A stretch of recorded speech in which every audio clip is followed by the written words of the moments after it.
Assalamualaikum warahmatullahi wabarakatuh. Pemirsa yang saya hormati dimanapun panjenengan berada, kali ini saya ingin mengklarifikasi tentang berita yang dimuat bangsaonline.com, yaitu berita tentang atau berjudul Putra Pendiri NU direndahkan Habib Pasuruan di depan umum. Berita ini sangat viral, bahkan data di bangsaonline.com itu dibaca ratusan ribu orang.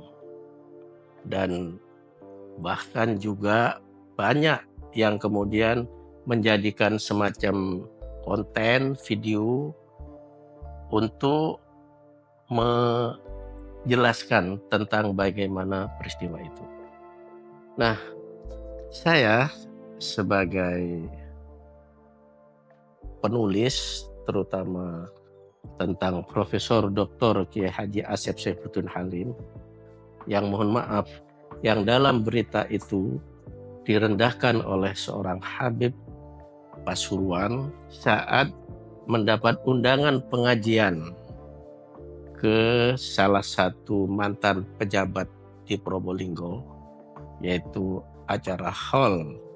Nah, Profesor Kiai Haji Asep Saifuddin Halim ini memenuhi undangan itu. Didampingi saat itu, Kiai Asep ini didampingi oleh Habib Abu Bakar Assegaf Bangil, Pasuruan juga. Nah, Kiai Asep ini saat tiba di pengajian itu mendapat banyak penghormatan. Jadi dalam tradisi itu NU itu sudah biasa ketika ada seorang kiai datang, tiba-tiba masyarakat itu berdiri menghormati, menyalami, bahkan mencium tangannya. Nah, Kiai Asep saat itu seperti itu. Begitu beliau datang, tiba di lokasi acara pengajian itu, masyarakat yang sedang mengikuti pengajian itu berdiri menghormati, mencium tangan Kiai Asep. Nah, saat itu memang ada seorang Habib asal Pasuruan yang sedang ceramah. Nah, Habib ini mungkin merasa kurang dihormati oleh audiens yang tiba-tiba heboh menyalami Kiai Asep itu, lalu bilang ke para hadirin, kepada massa yang mayoritas pasti adalah warga NU, ayo duduk. Itu bukan siapa-siapa. Maksudnya Kiai Asep itu bukan siapa-siapa. Nah, karuan saja banyak yang kaget, termasuk Habib Abu Bakar Assegaf, ya tentu saja juga Kiai Asep sendiri. Tapi alhamdulillah Kiai Asep ini sama sekali tidak menunjukkan, paling tidak secara zahiriah tidak kelihatan bahwa beliau itu maskul atau merasa terhina atau tersinggung atau direndahkan. Bahkan Kiai Asep ini kalau mengingat peristiwa itu selalu tertawa sambil menyatakan tidak apa-apa, katanya itu. Banyak orang bertanya, siapa sih Kiai Asep itu?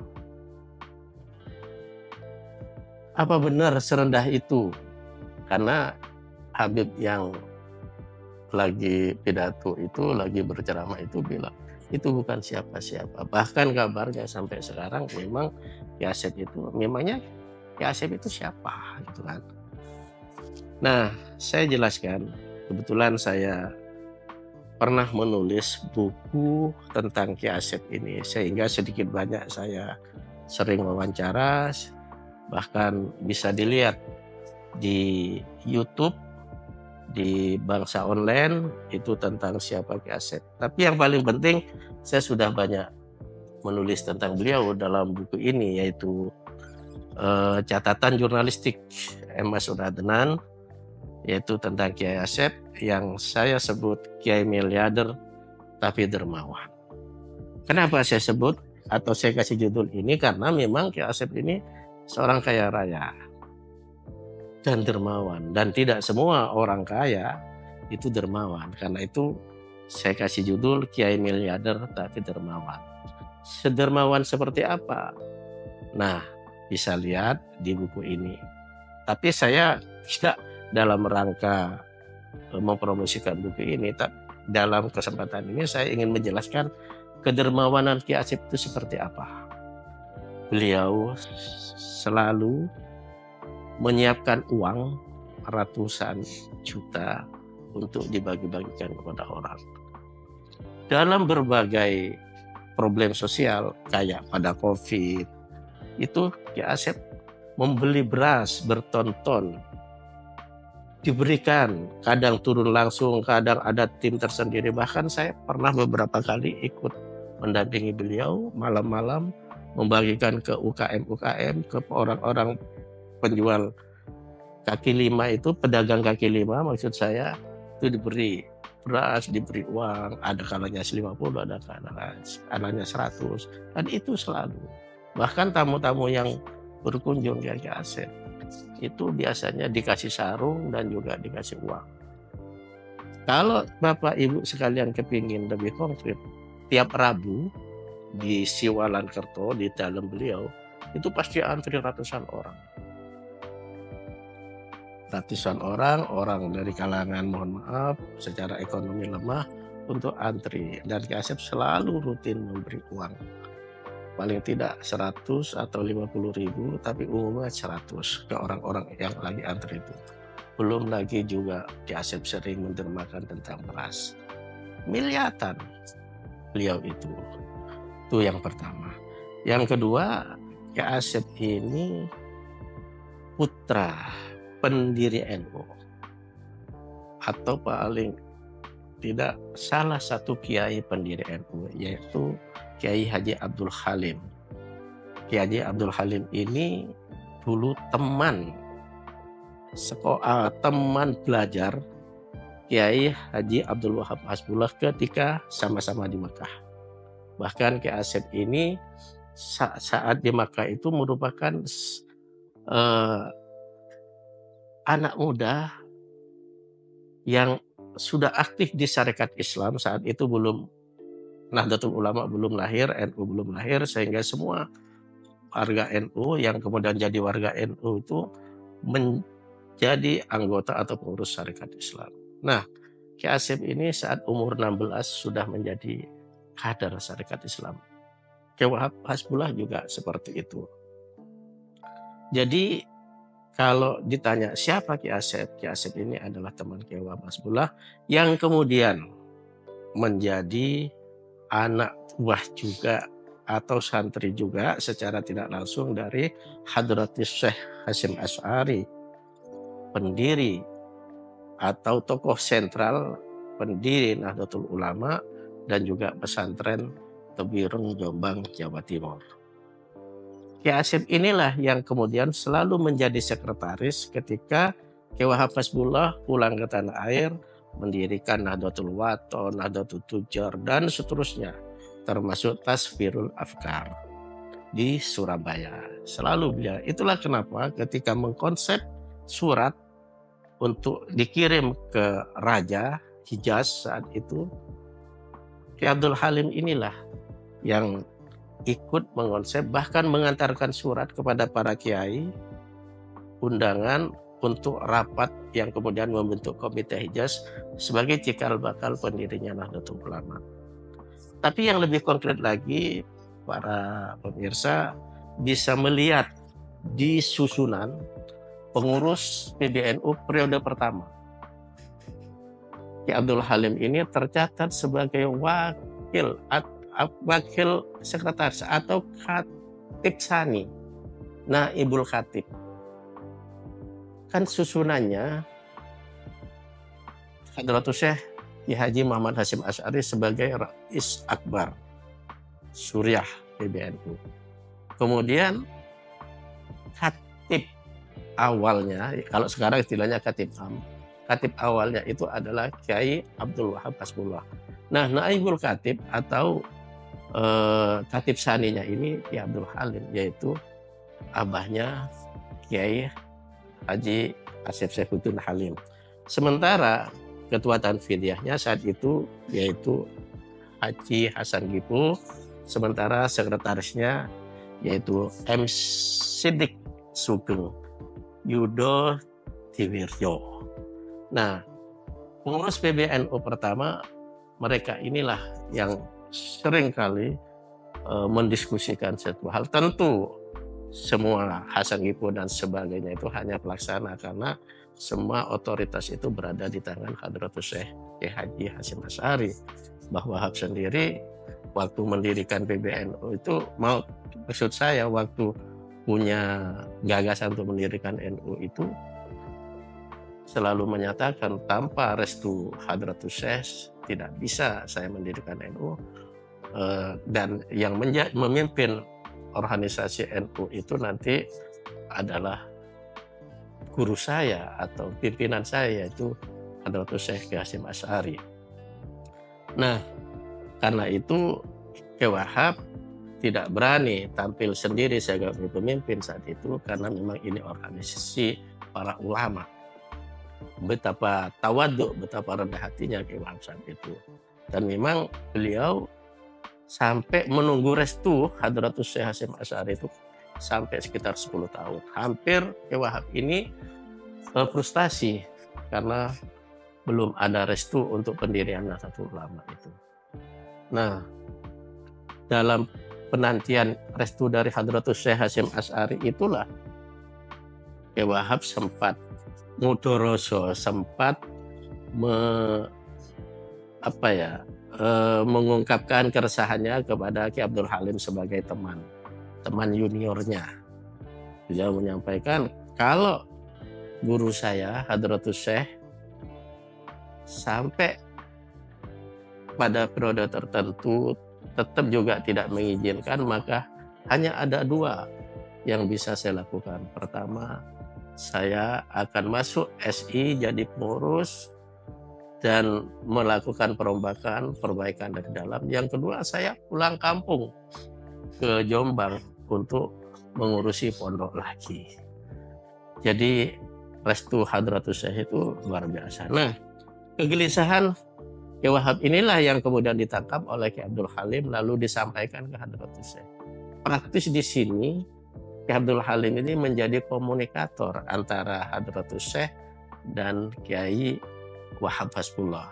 Beliau menyampaikan, lalu menyampaikan kegelisahan Kiai Wahab Hasbullah kepada Hadratus Syekh. Lalu apa respon Hadratus Syekh? Beliau menyampaikan, Mas Dul Halim, bahasanya Hadratus Syekh kalau memanggil Kiai Abdul Halim, ayah Kiai Asep ini Mas Dul Halim. Ternyata Hadratus Syekh juga sudah memikirkan bagaimana nasib Kiai Wahab Hasbullah dalam berjuang selalu dipimpin itu. Karena itu lalu setelah itu Hadratus Syekh merestui.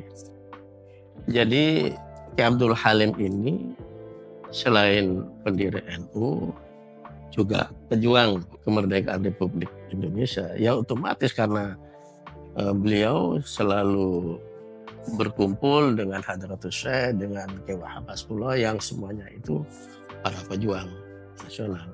Itulah kenapa Presiden pada tahun 2023 kemarin, tepatnya bulan November, Kiai Abdul Halim ini ditetapkan sebagai pahlawan nasional. Nah, bahkan sekarang lagi diusulkan agar nama Kiai Abdul Halim, kiai atau salah satu kiai pendiri NU itu diusulkan untuk menjadi nama Bandara Kertajati di Jawa Barat. Jadi Kiai Abdul Halim itu memang kiai besar, tapi tidak pernah menonjolkan diri. Satu catatan yang sangat saya kagumi dari Kiai Haji Abdul Halim itu, ketika menjadi anggota MPRS di Jakarta, beliau itu kalau datang untuk bersidang di Jakarta tidak pernah tidur di hotel atau di tempat-tempat mewah. Beliau cari musola. untuk tidur di di musola itu. Kita bisa cari apakah ada anggota DPR atau DPR RI sekarang kalau sidang lalu mencari tempat sederhana walaupun bukan musola. Kiai Abdul Halim ini ternyata tidur di musola ketika ada undangan untuk sidang di MPRS Jakarta.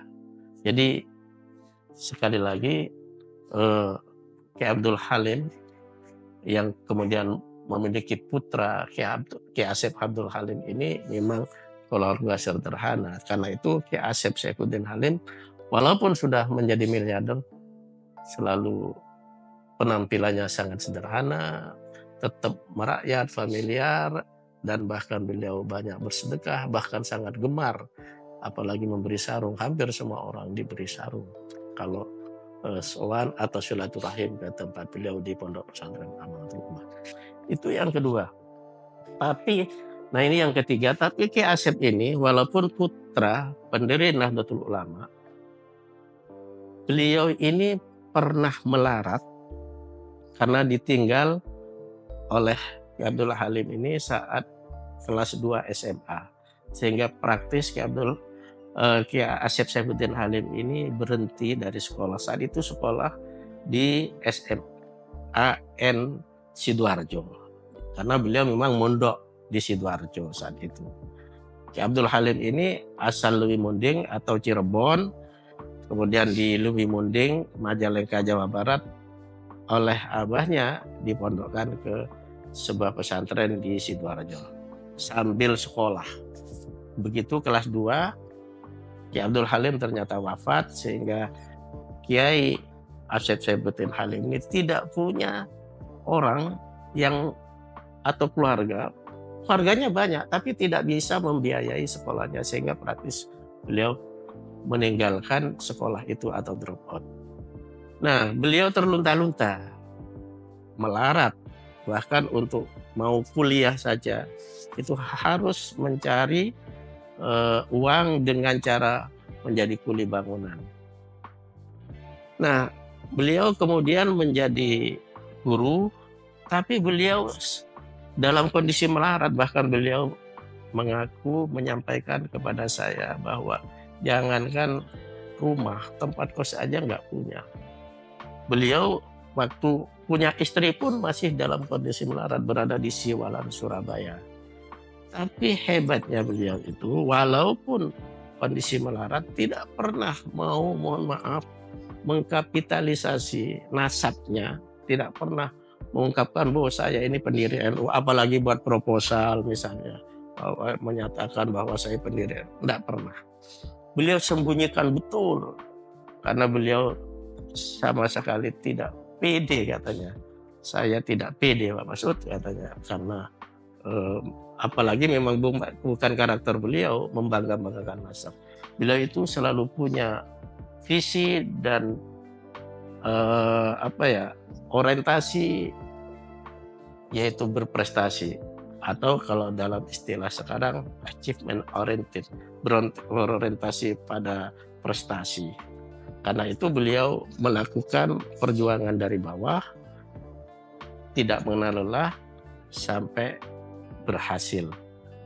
Nah, beliau menyatakan begini, saya malu untuk mengungkap saya sebagai mengungkap identitas saya bahwa saya ini adalah putra dari salah seorang kiai pendiri Nahdlatul Ulama. Saya baru mengungkapkan itu setelah punya pacet, kata beliau. Apa yang dimaksud pacet itu ternyata Pondok Pesantren Amanatul Ummah yang santrinya kita tahu puluhan ribu. Dan kemarin saja pada tahun ini 2024 ini ada 624 santri Amanatul Ummah yang diterima lewat SNBP dan SNBT, semua perguruan tinggi, di semua perguruan tinggi negeri favorit, termasuk diantaranya ITB, ITS, UNIR, UI, UGM, dan UIN, dan seterusnya. Jadi santrinya banyak yang berprestasi, bahkan ada salah seorang santrinya yang diterima sekaligus di 11 universitas luar negeri. Kalau yang tahun ini ada salah seorang santrinya diterima di 3 universitas terkemuka di Kanada, Amerika bagian utara. Jadi beliau itu menyimpan rapat identitasnya, nggak pernah mengungkap bahwa saya ini putra pendiri Nahdlatul Ulama. Padahal beliau bisa saja mengkapitalisasi, memanfaatkan itu dengan ya mohon maaf untuk finansial atau material, tapi tidak beliau lakukan. Sekali lagi beliau hanya bahkan mengatakan saya baru mengungkap secara terbuka itu bahwa saya putra pendiri Nahdlatul Ulama ketika saya punya Pacet. Artinya setelah berprestasi bisa mendirikan pesantren besar di Pacet Mojokerto. Jadi beliau punya 2 pesantren. Pertama di Siwalankerto, Surabaya, santrinya sekitar 2000 sampai sekarang eksis dan berkembang. Dan yang kedua di Pacet Mojokerto yang santrinya berkisar 12.000. Jadi kalau digabung sekitar 14.000. Nah, beliau ini sekali lagi tidak pernah mengungkapkan identitas pribadinya sebelum punya prestasi besar. Nah, selanjutnya beliau ini punya jaringan ulama internasional. Saya mohon maaf pernah diajak beliau keliling ke berbagai negara, termasuk misalnya ke Mesir, ke Maroko, ke Thailand, ke Malaysia, Brunei, dan seterusnya. Nah, beliau ini membuka jaringan, dan yang paling menakjubkan itu ternyata beliau juga ke sana itu bukan cari beasiswa, tapi menawarkan beasiswa. Siapapun mahasiswa luar negeri yang mau kuliah di Universitas Ki Abdul Halim di Pacet Mojokerto akan diberi beasiswa. Dan sekarang sudah ratusan bahkan ribuan kader-kader NU di seluruh Indonesia ini yang diberi beasiswa baik S1, S2 maupun S3 oleh Ki Asep lewat Persatuan Guru Nahdlatul Ulama, yaitu Pergunu, karena memang beliau ini ketua umum Pergunu yang untuk kesekian periode. Justru ketika Ki Asep jadi ketua umum Pergunu itulah Pergunu itu bisa besar seperti sekarang, bahkan sudah punya ratusan cabang di seluruh Indonesia. Jadi kalau ditanya Ki Asep itu siapa? Ki Asep itu adalah ulama yang sangat dihormati ya, di samping oleh santrinya juga oleh para ulama internasional. Minggu kemarin, sekarang hari Senin, kemarin Minggu tanggal 30 Juni 2024, sekarang Senin tanggal 1 Juli 2024. Kemarin ada seorang syekh dari Mesir, yaitu Syekh A'la Muhammad Mustafa Naim. Beliau seorang ulama muda yang sekarang cukup populer di Mesir, dan ceramahnya sangat digandrungi atau disukai anak-anak muda, terutama para mahasiswa di Mesir. Beliau menyampaikan bahwa Ki Asep ini sangat ikhlas. Ki Asep ini adalah figur yang masuk kategori selalu mengambil hikmah atau ulama hikmah. Dan benar ketika Ki Asep ini direndahkan oleh seorang Habib di Pasuruan itu, Ki Asep tidak marah. Beliau ke saya malah bilang begini, gak apa-apa, biarin aja, kita ambil hikmahnya aja.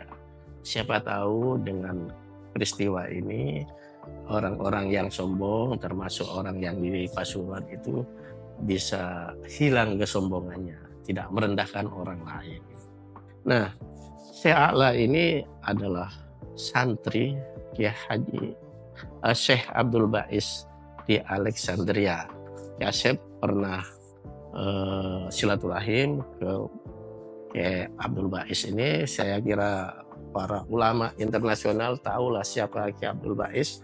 Beliau seorang muhaddis akbar, hadis besar, ahli hadis yang hafal semua kitab-kitab, eh,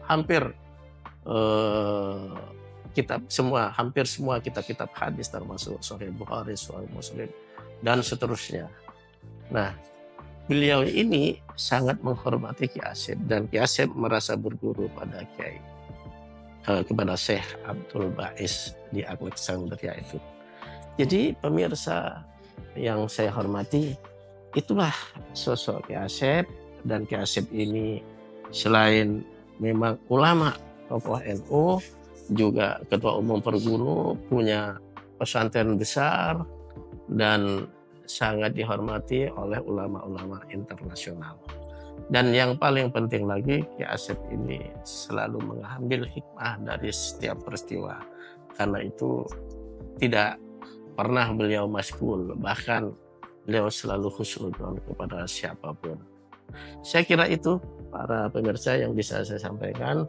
Mudah-mudahan ini menjadi pencerahan bagi kita semua bahwa saling menghormati itu, saling takdim itu adalah perbuatan mulia dan terhormat. Apalagi kita tahu bahwa surat Al-Hujurat ayat 13 itu sudah jelas. Kata Allah dalam surat itu, saya menciptakan manusia bersuku-suku untuk saling mengenal, dan yang membedakan mereka hanya takwanya, bukan nasab, bukan apapun. Dan Nabi juga sudah menyampaikan secara gamblang bahwa saya diutus ke dunia ini untuk menyempurnakan akhlak. Nah, ketika akhlak, etika, dan seterusnya itu lepas dari kita, ya apa bedanya dengan benda hidup tapi bukan manusia. Karena manusia ini apapun dinilai dari segi akhlaknya. Saya kira itu pemirsa yang saya hormati. Mudah-mudahan kita saling menghormati dan saling memuliakan sehingga mendapat ridho Allah. Wallahu muwaffiq ila aqwamit thoriq. Wassalamualaikum warahmatullahi wabarakatuh.